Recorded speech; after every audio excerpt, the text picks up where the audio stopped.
We got Zandon left to load for the Travers Stakes. Grade 1, mile and a quarter Derby distance. The top 3 from the Derby, along with several others back in this race. Epicenter, the favorite, probably at 4-5 from the 6 post. Hey, a solid break from Epicenter. No crunch there from the Ortiz brothers from 5 and 7.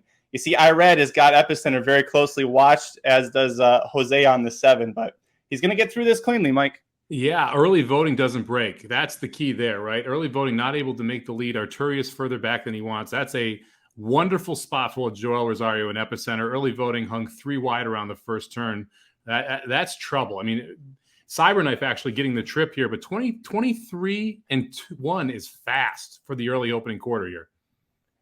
Can we talk about who's in second? The number 3 horse, Ain't Life Grand, the Iowa bred, the Iowa Derby winner, who looked like a closer in some of his best races. They said he had tactical speed.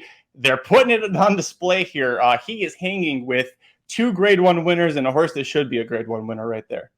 Yeah, it's an interesting spot. We got 47-3 for the opening half mile. Still a little quick for this distance. Epicenter sitting a wonderful trip. Early voting starting to try and make a little bit of a move on the outside. Cyberknife looks comfortable up front. I mean, he could be tough from that spot. And Rich Strike starting to try and run on a little bit from the rail as well. He's starting to get asked by Sonny Leone there, sitting in 6th. All right, here's where we're going to have to put the pedal to the metal. Ain't Life Grand being asked. You're going to have to see Epicenter and early voting go. Epicenter, they're going to split Ain't Life Grand. Cyberknife still looks comfortable up there. If he's a mile and a quarter horse, holy cow, did you just see Epicenter move? He just went, and here comes Arturius now going holy 3 wide. Cow. Rich Strike on the rails trying to make a move as well. You got to keep an eye on Rich Strike there on the rail. So Rich Strike already running the second best race of his career here. Joel Rosario, let's see if he lets this horse stay in his grass this time. Epicenter clearly has the lead. Cyberknife doesn't have any fight inside of him. Zandon is there for Zandon's going to come up for second. Rich Strike. Mike, we're going to have the top 3 from the Derby sitting right there with the Haskell winner, but Epicenter wins the Travers Stakes. Oh, beautiful. 2 minutes and 0.72 seconds. That break made all the difference. When early voting can't get out, Epicenter gets that wonderful spot, sits on the rail that first turn. As soon as he pushed the button, he ran a huge race there. A couple of horses that were compromised early. Cyberknife ran well. I'm surprised Cyberknife set the pace there. I thought he did a good job to be out there. Ends up going Epicenter over Cyberknife over Zandon. Lock up Zandon in 3rd. He loves running in that 3rd spot. Oh, my gosh, Mike. He finally got his grade 1. My boy Epicenter. At even money, we end up getting even money on him. If you played the Racing Dudes Inside Track to the wagering Travers Stakes wagering guide, Epicenter, a $50 win bet was the recommended play here. So that's going to return double your money back on that one. Here's what I love, Mike. It's pretty much from the 8th pole. He was gone and there was no distance. And you see him. You don't see horses wrapped up at a mile and a quarter win like that, unless it might be Rosario on Nick's Go, the way that he rode across the finish line. Yeah, I mean, that was the key, right? It was how he ended up crossing that finish line, how wrapped up he was. This is the difference in trips, right? We talked about how I specifically said I was worried about what would happen if the 7 goes and the 5 goes. They didn't. The 7 didn't get out. Epicenter was able. Joel was more aggressive with him early. This is what we would have liked to see in the Preakness, where you kind of save that ground and you sit in that pocket spot. When you get that trip, he's going to be ultra difficult here, and he showed up in a big way. He loved every bit of that mile and a quarter. Final time is 2 minutes and 0.72, so big time here from Epicenter as well. Definitely proved he's your best 3-year-old in the country. Oh man, my heart is pounding right now. It's going crazy. I'm looking right now to see what was the Kentucky Derby final time, and you can't compare different tracks, different days. The Kentucky Derby final time, 2:02.61, almost 2 seconds faster than the Kentucky Derby time. I wonder what the Travers record is. We're not watching this. If you're watching the replay, we're not watching the actual footage that you're seeing here, so we're not hearing it. But I'm going to take a look at Mike and see where this time ranks, because that 2 minutes, sub 2:01 for a mile and a quarter on dirt is cooking. Yeah, they went very fast. That was racehorse time there from Epicenter. He looked phenomenal in that spot, able to get the job done. I mean, it's just a great race from Epicenter. That's the thing. This is what we've been waiting for. We've been waiting for the non-excuse race from Epicenter. We got to see the best of him, and this was that version of Epicenter today. Rosario did a great job of getting tactical position into that first turn and just setting him loose once he got around the second turn. And once he did that, there was no one in this field that could beat him. You had to out-trip him to beat him, and no one was out-tripping him with the way Rosario rode him today.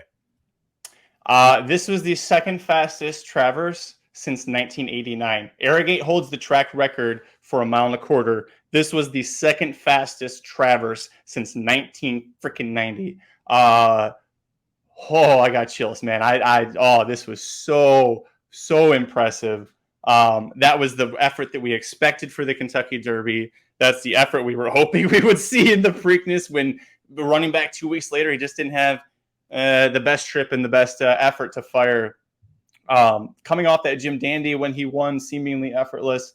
It was going to take an epic effort to try and top that Jim Dandy, and he got it done here. Saratoga Slim down below here. We're going to go full screen. Is going to show you Epicenter coming back here. The applause that is happening at the track, they're going crazy. I could hear it. This is just so great. So happy. That is a hell of a race, man. That was just really impressive from Epicenter.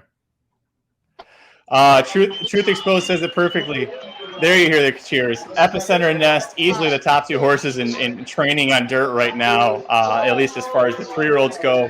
Epicenter's right up there with the best of the males after this performance. Yeah, I mean, phenomenal. It's going to be fun to see how the Breeders' Cup Classic shakes out now, because Epicenter clearly going there. This is the type of performance he needs to win it. He'll be more paced in the Breeders' Cup Classic for him, so that should set up well as well. This was a very good race for multiple horses in here. I thought Cyberknife ran very well, able to set the pace and hold on for second.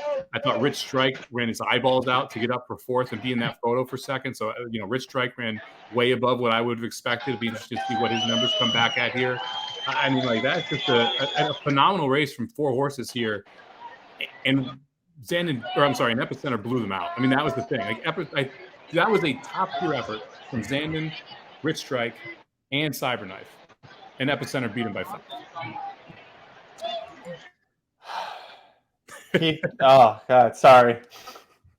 If you've been following along since December when I first proclaimed my love for this horse, you feel the weight that's just coming off the chest here. I do want to go back to what you mentioned about Rich Strike.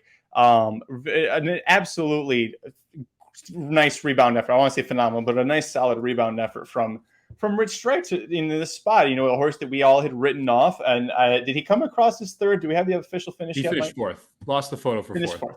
Yeah. So it's 6-1-8-2 is your finishing position.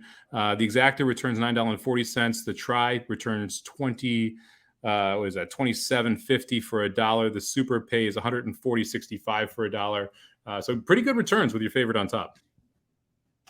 And Truth Exposed says all Epicenter has to do is stay in form. That kind of time, sub 2:01 for 1.25 miles at Keeneland. I mean, that's going to be good enough to get that job done. Just staying for Ronald Ladzinski, a deserving winner. Completely agree. And Rich Strike, what I was going to say is it's a horse that has now finished, or in this case, finished fourth in a photo to a Grade 1 winner, and now a Grade 1 winner who should have been a Grade 1 winner months ago. So, Rich Strike showed up and did better. It's good to see that. So, we're not Rich Strike haters, and we want to see him do poorly. If he does well out of that Derby, it kind of validates what happened in that race, and that's kind of what we're all looking for. Boy, it is. Everybody's arguing in the chat now about Eclipse Awards, and we can touch on that later, Mike. But for now, just look at this horse. What a beauty. Yeah, this you just got to appreciate big time winners sometimes. It's fun now. I mean, it's fun that we have a 3-year-old male standout in Epicenter and a 3-year-old female standout in Nest, which we can argue about this. It's nice that you have that argument going back and forth. I would take Epicenter in that argument. I think that Nest would be hard pressed to beat Epicenter if she had run in the Travers today.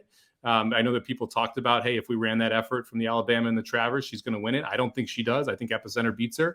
But it's 2 phenomenal horses. And one of the best parts, actually, the best part about horse racing is we get to argue about this, and then we get to bet our money on it. Like, that's the thing. You're right or you're wrong when you bet your money on it. So it's phenomenal to have this caliber of horse on both sides of the field and be able to talk about it and argue about it.